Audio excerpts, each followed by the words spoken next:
Hello साथियों, स्वागत है आप सभी का हमारे यूट्यूब चैनल विद्या तरु पर। साथियों, ये जो हमारी इकोनॉमिक्स की क्लासेस चल रही हैं, क्लास नंबर आज ही हमारी 5 है। इससे पहले हम 4 क्लासेस कंप्लीट कर चुके हैं, जिसकी प्लेलिस्ट हमारी विद्या तरु यूट्यूब चैनल पर प्लेलिस्ट हमने बना दी है। वहाँ से सीक्वेंस वाइज हमने सारी क्लासों को लगा से मतलब सेट कर रखा है। 1 2 3 4 5 भी आज ये क्लास हमारी वहाँ पहुँच जाएगी। और इससे पहले हम मौद्रिक नीति 2 पार्ट में कवर कर चुके थे और 2 वीडियोज़ में। आज हम शुरू करने वाले हैं मुद्रा स्फीति, बड़ा टॉपिक है। इसे भी 2 वीडियो में कवर करेंगे अच्छे मतलब अच्छे कंटेंट के साथ में और अच्छे से समझते हुए। बाकी हैंड रिटन नोट्स भी मैं आपको दे रहा हूँ, मेरे मतलब वहाँ मिल जाते हैं आपके लिए, वो मैं आगे बताऊँगा। अभी शुरू करते हैं अपना वीडियो, क्योंकि वीडियो कंटेंट रहता है ज़्यादा। मैं कोशिश करता हूँ कम समय में ज़्यादा मतलब आपको कंटेंट देने की, तो समय मतलब ज़्यादा शुरू में बेकार करना अच्छा नहीं लगता। बाकी ये हमारा मुद्रा एवं मुद्रास्फीति की आज हम बात करने वाले हैं। शुरू में देखते हैं वह संपत्ति जो सभी वस्तुओं एवं सेवाओं के विनिमय, विनिमय का मतलब होता है लेन देन या भुगतान के माध्यम के रूप में जो मतलब कार्य करे। यानी कि कोई संपत्ति है हमारे पास, उससे हम किसी वस्तु को मतलब खरीद सकें या कोई संपत्ति अपनी बेच सकें, लेना देना कर सकें उस वस्तु के साथ में, किसी वस्तु या सेवा के साथ में, जिससे और उससे हम अपना भुगतान कर सकें किसी चीज़ का, तो वो एक तरीके से मुद्रा होती है। ये मुद्रा हो जाती है हमारी। और मुद्रा का विकास अभी हम पहले मुद्रा पढ़ रहे हैं शुरू में, मुद्रास्फीति बाद में देखेंगे। अभी मुद्रा की परिभाषा थी ये वाली। और ये मुद्रा का विकास क्या क्या है, कैसी कैसी मुद्राएं हम देखते हैं, तो ये देखेंगे मुद्रा का विकास। वस्तु मुद्रा होती है एक, तो वस्तु मुद्रा जैसे पशु हैं, कौड़ियाँ चलती थी पहले, अब तो कौड़ियाँ देखने को मैं नहीं मिलती हैं। वस्तु मतलब बहुत सारी वस्तुएं हैं जिनको हम मतलब खरीद बेच सकते हैं। वो सभी वस्तुएं हो जाती हैं वस्तु मुद्रा में। बाकी धातु मुद्रा की बात करें हम, धातु जैसे सोना हो गया, चांदी हो गया आदि जो सिक्के होते हैं, ये धातु में होते हैं, धातु के बने हुए होते हैं, किसी न किसी धातु के बनाए जाते हैं, तो ये धातु मुद्रा हो जाती है। बाकी पत्र मुद्रा की बात करें, जो कागज़ की मुद्रा होती है, जैसे कागजी है, बैंक नोट जो होते हैं, तो जो कागजी मतलब जो जो होते हैं तुम्हारे स्टाम्प वगैरह, वो भी एक तरह से पत्र मुद्रा के रूप में कार्य करते हैं। वहीं पर हम साख मुद्रा की बात कर लेते हैं, तो जो बैंक हमें उपलब्ध कराती है, बैंक चेक जो होता है, ड्राफ्ट आदि जो होते हैं, वो क्या साख मुद्रा हो जाती है हमारी। वहीं प्लास्टिक मुद्रा, अभी ये क्रेडिट कार्ड डेबिट कार्ड के जो आपके पास होते हैं, वो प्लास्टिक मुद्रा के रूप में आपके पास हैं। बाकी बात करेंगे क्रिप्टो मुद्रा की। क्रिप्टो मुद्रा तो ये बिटकॉइन है, लिब्रा है आदि, ये बहुत सारी मुद्राएं ये अपने यहाँ इस तरह का, मतलब ये बहुत कम ही किसी को देखने को मिलती होंगी, ये तो अपने यहाँ बहुत कम है। बाकी आगे बात करें मुद्रा के कार्य क्या होते हैं, तो मुद्रा के कार्य देखेंगे तो इसमें होता है प्राथमिक में विनिमय का माध्यम, यानी कि लेन देन का माध्यम। मूल्य की मापक इकाई है, यानी कि मतलब किसी मूल्य को मापने के लिए, तो उसे उसकी मतलब इकाई यही है मुद्रा। और बाकी द्वितीयक या गौण मुद्रा के रूप में अगर देखेंगे हम, द्वितीयक यानी गौण मुद्रा के रूप में, तो स्थगित भुगतानों का मान करना है, इस भुगतानों का मान, मूल्य का संचय, ये द्वितीय गौण मुद्रा के रूप में हो जाता है। बाकी देखें मुद्रा के मूल्य व ब्याज दर के बीच जो व्युत्क्रम संबंध होता है, यानी कि जो मुद्रा होती है, मुद्रा का जो मूल्य होता है और जो ब्याज दर होती है, उनके बीच में जो होता है व्युत्क्रम होता है, व्युत्क्रम मतलब वो होता है, संबंध होता है। बाकी मुद्रा के प्रकार हम देखेंगे कैसी कैसी मुद्राएं होती हैं, तो मुद्रा के प्रकार में आप देखेंगे, एक तो पहले नंबर पर वैधानिक मुद्रा, दूसरे प्रतीक मुद्रा। तो पहले देखें वैधानिक मुद्रा, जिसे सरकार यानी केंद्रीय बैंक द्वारा मान्यता प्राप्त है। सरकार यानी आरबीआई के द्वारा जो मुद्रा आपके पास जो नोट हैं, ये मान्यता प्राप्त नोट हैं, और ये सभी क्या हैं, वैधानिक मुद्रा हैं। वैधानिक मतलब कानून द्वारा सम्मान्य जो होंगे वो वैधानिक होते हैं। वहीं पर प्रतीक मुद्रा की बात करें तो अंकित मूल्य उसके वास्तविक मूल्य से अधिक हो जाता है, यानी कि जो उसका वास्तविक मूल्य है उससे अंकित मूल्य ज़्यादा हो जाएगा। जो एग्जाम्पल में देख सकते हैं, 1 रुपये, 2 रुपये, 5 रुपये, 10 रुपये सिक्कों का धात्विक मूल्य, जो धातु का जो मूल्य है उनकी, उससे कम होता है। यानी कि जो 1 रुपये 2 रुपये की जो आपके पास वस्तु है, उससे ज़्यादा उसकी धातु का मूल्य होता है। यानी कि जो अंकित मूल्य है वास्तविक मूल्य से मतलब वास्तविक मूल्य से अंकित मूल्य ज़्यादा है, ये सिंबल है ग्रेटर देन का। तो ये अंकित मूल्य ज़्यादा है वास्तविक मूल्य से, जो वास्तविक मूल्य है उससे ज़्यादा अंकित किया हुआ मूल्य वो ज़्यादा है, वही होती प्रतीक मुद्रा हो जाती है। बाकी दुर्लभ मुद्रा की बात करेंगे। मुद्रा के प्रकार हम पढ़ रहे हैं, कैसी कैसी किस किस प्रकार की मुद्राएं होती हैं। तो दुर्लभ मुद्रा हमने यहाँ पर देख रहे हैं, अंतर्राष्ट्रीय बाजार में आपूर्ति से अधिक मांग हो, यानी कि जितनी आपूर्ति हम कर पा रहे हैं उससे ज़्यादा वस्तु की मांग है, तो वो क्या हो जाती है, दुर्लभ मुद्रा हो जाती है।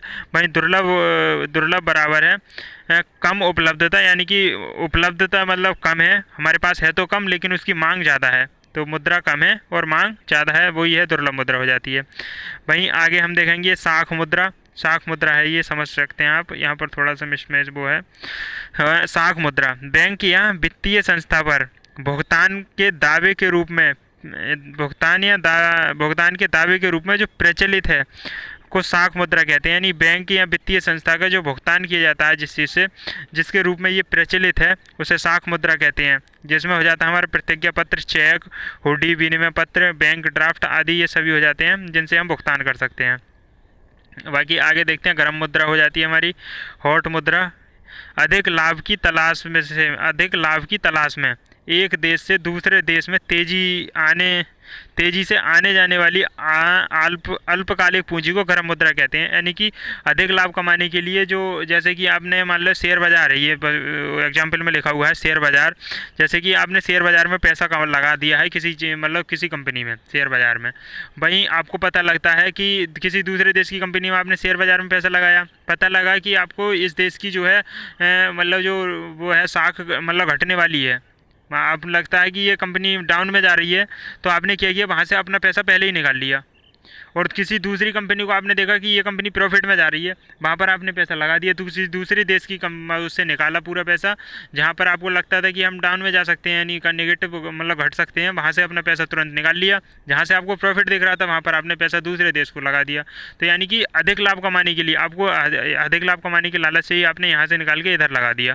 तो अधिक लाभ कमाने के लिए जहाँ से आपने एक दूसरे देश में पैसा लगाया, यानी एक देश से दूसरे देश में जो पैसा आता है वही गर्म मुद्रा हो जाती है। मैं बात करते हैं मानक मुद्रा की। तो जो मानक मुद्रा है हमारी, जिस मुद्रा में देश की सभी वस्तुओं और सेवाओं के मूल्य को व्यक्त किया जाता है, उसे मानक मुद्रा कहते हैं। यानी कि जो मुद्रा है जिस देश के सभी वस्तुओं और सेवाओं के मूल्य को जो व्यक्त किया जाता है वही हमारी मानक मुद्रा हो जाती है। वहीं आगे देखेंगे हम नज़दीकी मुद्रा क्या होती है। तो वे वित्तीय परिसंपत्तियाँ जिन्हें आसानी से नगद मुद्रा में परिवर्तित किया जा सकता है, यानी कि वे सभी वित्तीय परिसंपत्तियाँ जिन्हें हम तुरंत अगर हमें ज़रूरत है तो उस वस्तु को हम दे करके पैसे कैश में पैसे ले सकते हैं। यानी जैसे हमारे पास सोना है, चांदी है, राष्ट्रीय बचत जमा आदि है, यानी कि अगर आपके पास में सोना रखा है, आपको कैश की ज़रूरत है, तो आप जाएंगे सुनार के पास में और वहाँ अपना सोना जमा करेंगे या बेच देंगे, और वहाँ से तुरंत आपके लिए क्या मिल जाएगी, कैश में पैसे मिल जाएंगे, जैसे कि क्या बोलेंगे हम, नज़दीकी मुद्रा के बहुत करीब, लेकिन स्वयं मुद्रा नहीं होती। ये मुद्रा के होता तो बहुत करीब है सोना, लेकिन ये स्वयं मुद्रा नहीं है, ये वस्तु मुद्रा में काउंट होता है। भाई देखेंगे सुलभ मुद्रा की बात कर रहे हैं हम। सुलभ मुद्रा है हमारा अंतर्राष्ट्रीय बाजार में मांग से अधिक आपूर्ति होती है। भाई मांग से ज़्यादा आपूर्ति, जो अंतर्राष्ट्रीय बाजार है वहाँ पर मांग से ज़्यादा उसकी आपूर्ति तो हो रही है लेकिन मांग कम है उसकी। जैसे जिसका उदाहरण क्या है, भारतीय मुद्रा हमारी जो है, इसकी मांग कम है लेकिन हम आपूर्ति बहुत ज़्यादा कर रहे हैं इसकी। वैसे ही मुद्रा की तरलता देखेंगे, तो मुद्रा की तरलता में हो जाता है हमारा संपत्ति का शीघ्रता से नगद में परिवर्तित होने की तीव्रता, यानी कि जो हमारी संपत्ति है उसको शीघ्रता से नगद में परिवर्तित करने की जो होने की जो प्रवृत्ति है, वही मुद्रा की तरलता होती है। बिना किसी विलंब व नुकसान के मुद्रा प्राप्त की जा सकती है। मुद्रा जो हमें प्राप्त हो जाती है, यानी कि हमें मुद्रा की आवश्यकता है और हमें कोई नुकसान और बिना किसी विलंब के हमें तुरंत मुद्रा मिल जाती है जल्दी, तो वही क्या होती है, तरल मुद्रा होती है। वो सर्वाधिक तरल संपत्ति जो होती है, सर्वाधिक तरल संपत्ति हो जाती है नगद मुद्रा, यानी कि जो कैश में करेंसी होती है, पैसे होते हैं, वो तरलता का उदाहरण है मुद्रा की तरलता का। यानी कि जो सबसे ज़्यादा तरल संपत्ति होती है वो सर्वाधिक तरल संपत्ति होती है कैश मुद्रा। तो मुद्रा बैंकों में जमा जो अच्छा जी, अब बात करते हैं मुद्रा तरलता की। तो जो तरलता मुद्रा जो होती है, मुद्रा की तरलता जो होती है, उसमें मुद्रा जो बैंकों में जमा है वो बैंकों में बचत जमा और बैंकों में सावधिक जमा है, यानी कि ये सभी जो होती हैं ये क्या होती है, मुद्रा तरलता का वो है।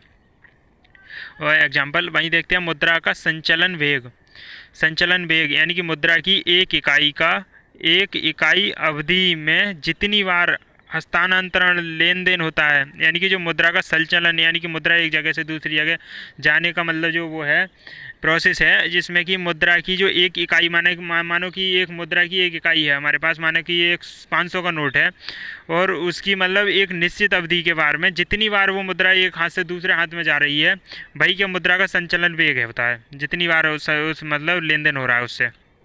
मुद्रा की मांग अगर देखें तो मुद्रा की मांग होती क्यों है, हमें पैसे की ज़रूरत क्यों है, मुद्रा की ज़रूरत क्यों है, तो दैनिक जो कार्य हैं इसके 3 वो होते हैं कार्य, मतलब 3 मांग होती हैं इसकी।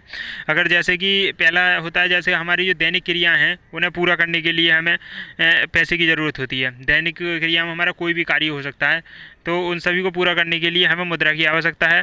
वहीं पर हम देखते होंगे, आप जो पैसे कमा रहे हैं, जिनके पास पैसा है, वो आप देखते होंगे कि भविष्य के लिए सेविंग करके रखते हैं, कि भविष्य में कोई दिक्कत परेशानी हो उसके लिए सेविंग करके रखते हैं लोग, उसके लिए हमें पैसे की ज़रूरत होती है, सेविंग के लिए भी।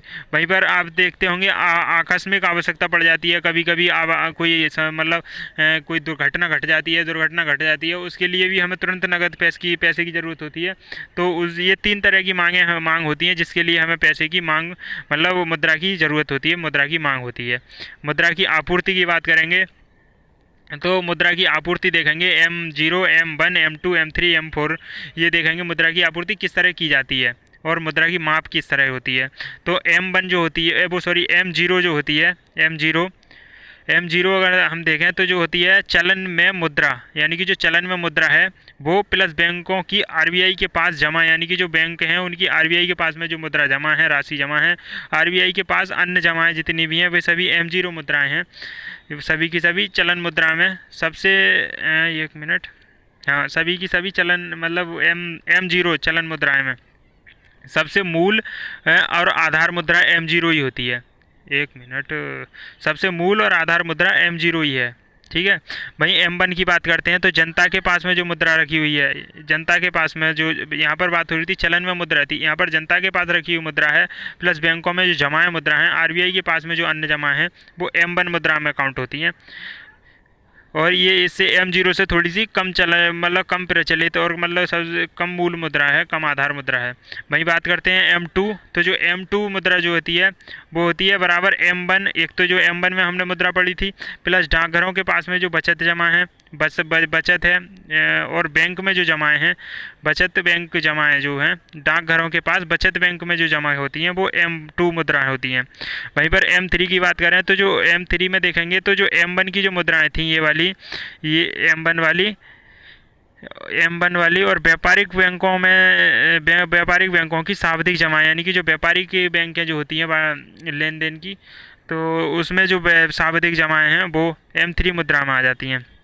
वही M4 मुद्रा देखेंगे तो M4 मुद्रा में क्या क्या होता है कि जो M3 में जो मुद्राएं थी वो यानी कि व्यापारिक बैंकों की सावधिक जमाएं, और जो डाकघरों की जो थी मतलब डाकघरों के पास में जो समग्र जमाएं थी वो M4 मुद्रा का वो उदाहरण है।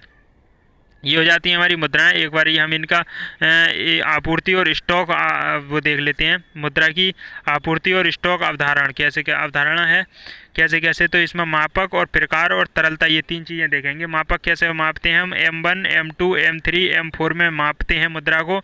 वहीं पर उसका प्रकार होता है, जैसे कि अगर M1 की मुद्रा है तो वो संकीर्ण मुद्रा है और उसकी तरलता जो है सबसे ज़्यादा है, ठीक है। वहीं अगर M2 की मुद्रा है तो वो भी संकीर्ण मुद्रा है, लेकिन M1 से थोड़ी सी कम तरलता है उसके अंदर।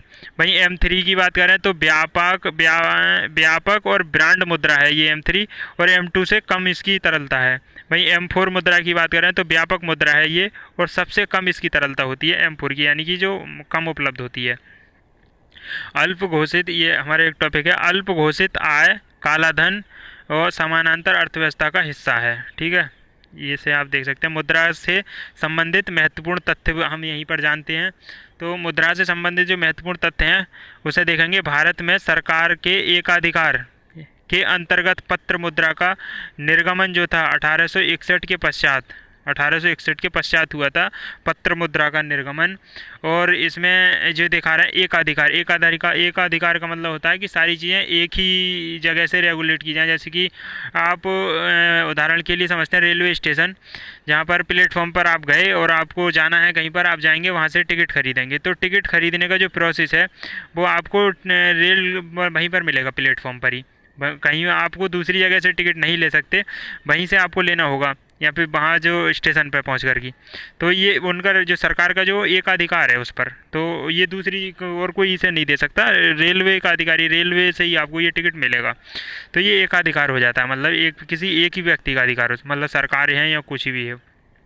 आगे देखते हैं। सबसे पहले महात्मा गांधी चित्र वाले जो नोट थे, वाले नोट हैं, वो 100 का नोट था, और इस पर जो था 1969 में महात्मा गांधी का फ़ोटो आया था 100 के नोट पर। सबसे पहले 100 के नोट पर, 100 के नोट पर भी आया था, और 10-20 इस नोट पर शायद आया था, इसका मुझे कंफर्म नहीं है। 100 के नोट पर आया था, और ये 100 के नोट पर इसलिए आया था क्योंकि जो महात्मा गांधी का जो जन्म था उसको 100 साल पूरे हो चुके थे, तो हमने शताब्दी वर्ष मनाया था उनका, इसीलिए 100 के नोट पर महात्मा गांधी का पहली बार फ़ोटो दिया था 1969 में। फिर अगली बार उनका 500 के नोट पर सर्वप्रथम इनका फ़ोटो आया था 1987 में, तथा 1996 से सभी नोटों पर महात्मा गांधी की जो सीरीज़ है, महात्मा गांधी श्रृंखला चली आ रही है, 1996 से सभी नोटों पर, आज जो आप महात्मा गांधी की फ़ोटो देखते हैं 1996 से सभी नोटों पर लागू कर दी गई थी। वहीं सभी नोट पर हिंदी व अंग्रेजी सहित 17 भाषाओं का उल्लेख, हिंदी और अंग्रेजी जो लिखा हुआ है, हिंदी में और अंग्रेजी में टोटल मिला करके सभी देखें तो नोट पर कुल 17 भाषाएं होती हैं। वहीं पर नोट के पीछे एक पैनल बना हुआ होता है, अगर आप पैनल में देखेंगे तो उसमें मात्र 15 भाषाएं होती हैं, 2 भाषाएं हिंदी और अंग्रेजी अलग से होती हैं नोट पर, तो टोटल 17 भाषाएं हो गई। भाई देखते हैं रुपया का प्रतीक चिन्ह जो होता है, जो इस तरह से ये बना हुआ है, जो डिज़ाइन है, ये उदय कुमार ने दिया था, और ये IIT गुवाहाटी, इसमें थोड़ा सा कन्फ्यूजन है, ये मैं एक बार चेक करूँगा इसे, शायद ये IIT गुवाहाटी है या फिर शायद दूसरा है, ये देखना होगा। IIT ये देखना होगा मुझे भी, कौन सी मतलब IIT से थे, इसमें मुझे थोड़ा डाउट है। बाकी D उदय कुमार जी ने इसका डिज़ाइन दिया था, और ये जो डिज़ाइन था देवनागरी के रा और रोमन का R दोनों को मिलाकर इन्होंने ये डिज़ाइन बनाया था, और 2010 में सरकार ने इसे स्वीकार कर लिया था। भारत जो है अपने अलग मुद्रा का प्रतीक चिन्ह वाला विश्व का 5वां देश है। हमसे अलग 5 देश ऐसे हैं जिनके पास अपनी, मतलब 4 देश और हैं जिनकी अपनी खुद की जो मुद्रा का प्रतीक चिन्ह है, जैसे कि जो हमारा मुद्रा चिन्ह है ये वाला, ऐसे इसी तरह से हमसे अलग 4 देश और हैं जिनके पास भी इसी की मतलब अपने अपने तरह का कोई चिन्ह है। बाकी और सभी देश अपने ऐसे ही काम चला रहे हैं, किसी किसी दूसरी मुद्रा के सही। तो जो होता है हमारा शेष जो 4 देश हैं उनके बारे में हम देखेंगे, जिसमें हमारा अमेरिका हो जाता है, यहाँ का डॉलर है, और डॉलर का ये चिन्ह आपने देखा होगा। वहीं जापान है, जापान का येन मुद्रा है जापान की, और येन का ये लोगो आपने इस तरह से देखा होगा। वहीं पर यूरोपीय जो हैं, यूरोप में जो है मतलब यूरो यहाँ की मुद्रा है, और यूरो मुद्रा है उसका सिंबल इस तरह से आपने कई बार देखा होगा। वहीं बिट्रेस जो होता है, बिट्रेस में चलती है पाउंड स्टर्लिंग मुद्रा, और पाउंड स्टर्लिंग मुद्रा का ये लोगो इस तरह से आपने देखा होगा। ये हो जाते हैं सभी देशों के, मतलब 5 देशों के अलग अलग लोगो।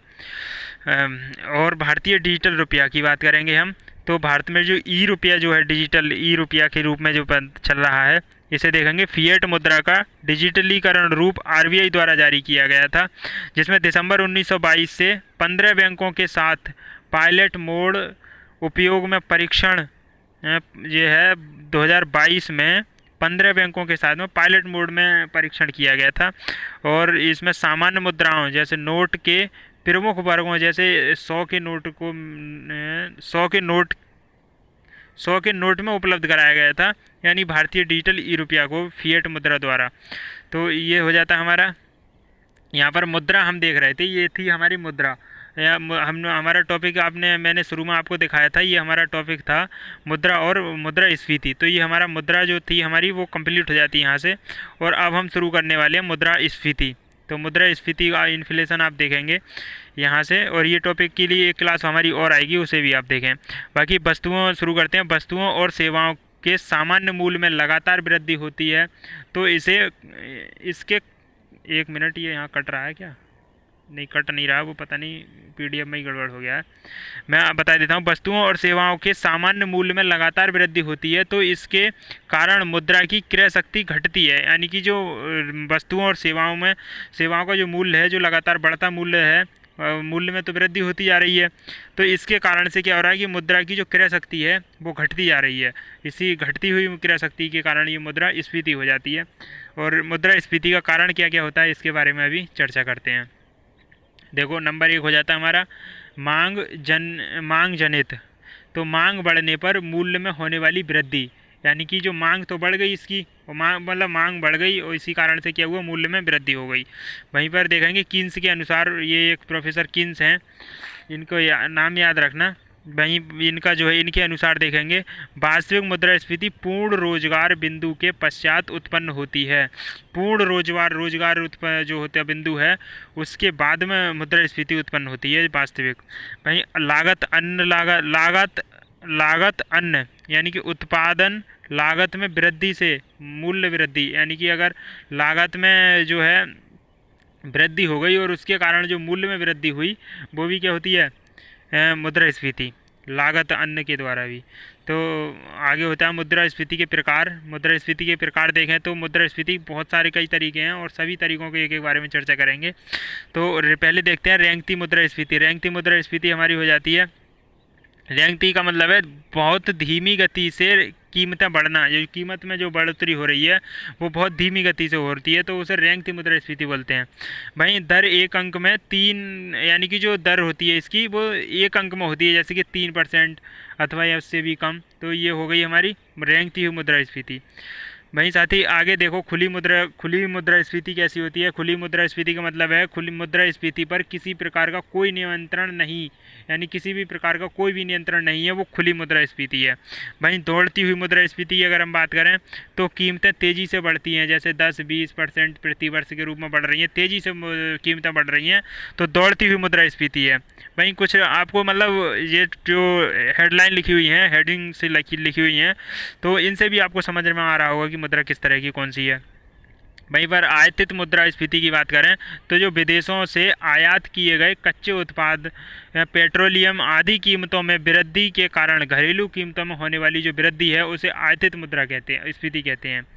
आपको नाम से भी समझ में आ रहा होगा। अगर आप किताब में देखेंगे ना, सच बताऊं मैं आपके लिए, अगर आप किताब उठा के देखें उसमें देखें कि दौड़ती मुद्रास्फीति, खुली मुद्रास्फीति, रेंगती मुद्रास्फीति, आयतित मुद्रास्फीति, चलती हुई मुद्रास्फीति और अति मुद्रास्फीति, इनकी डेफिनेशन देखें एक बार, परिभाषा किताब में जा करके देखें, आपको समझ में आ जाएगा कि ये जो मैंने PDF तैयार करी है ये कितनी मतलब सरल भाषा में है।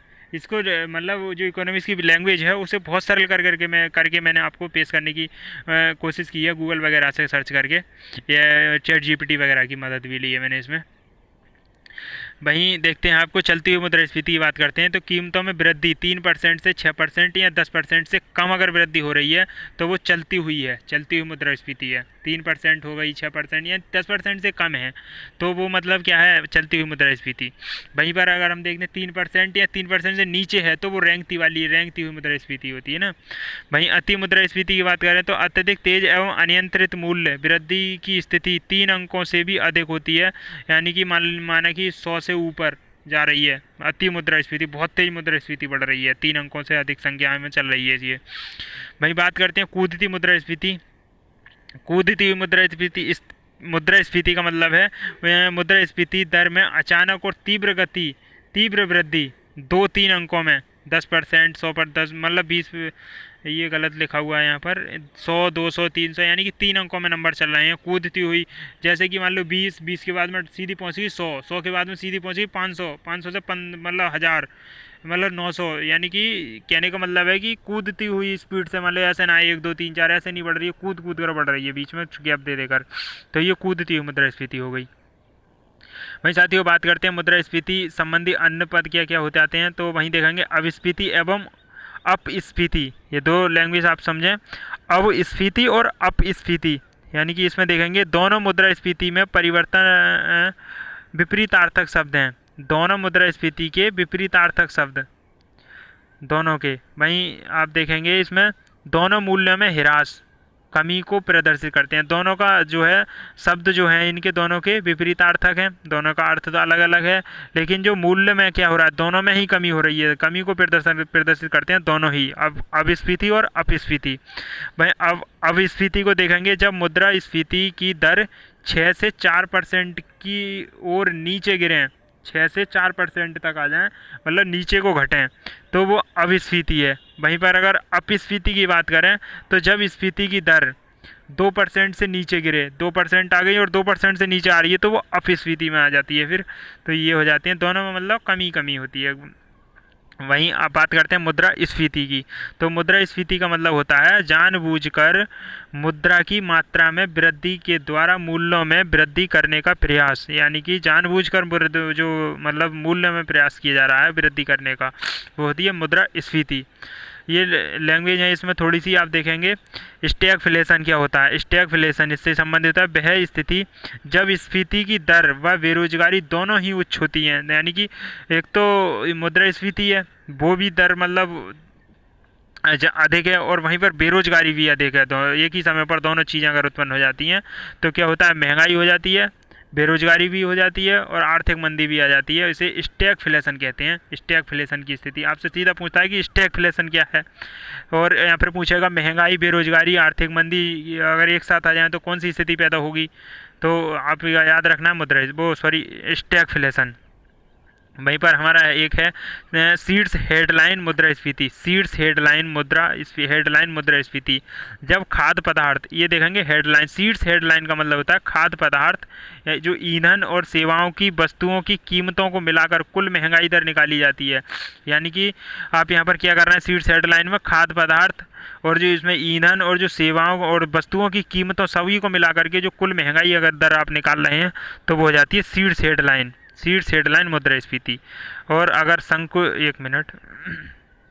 संकुचन मुद्रास्फीति की अगर हम बात करें तो किसी उत्पादन की अंकित कीमत को कम किए बिना उसके आकार को कम कर देना, यानी कि आपने क्या किया संकुचन में, किसी उत्पादन की जो अंकित कीमत है उसको तो कम नहीं किया लेकिन उसके आकार को कम कर दिया। जैसे कि आपने देखा होगा पार्ले जी का बिस्किट का जो डिब्बा आप लेकर के आते हैं दुकान से, वो पहले 5 रुपए का आता था, पहले भी और आज भी 5 रुपए का आता है, लेकिन जब पहले आप लेकर के आते थे तो 5 रुपए वाले में 20 बिस्कुट निकलते थे। आपने अगर देखा हो, एक मिनट, ये क्या हो जाता बार बार, आपने देखा होगा 5 रुपए वाले में 20 बिस्किट निकलते थे, एक मिनट, 20 बिस्किट निकलते थे। लेकिन वहीं अगर आप लेकर के अब आज की समय में अगर आप 5 रुपए वाला पार्ले जी लेकर आते हैं तो उसमें आप देखेंगे मुश्किल से शायद 8 हैं या फिर 10 बिस्किट रह गए हैं घटते घटते, यानी कि सीधा 20 से 8 पे या 10 पर आ गए हैं।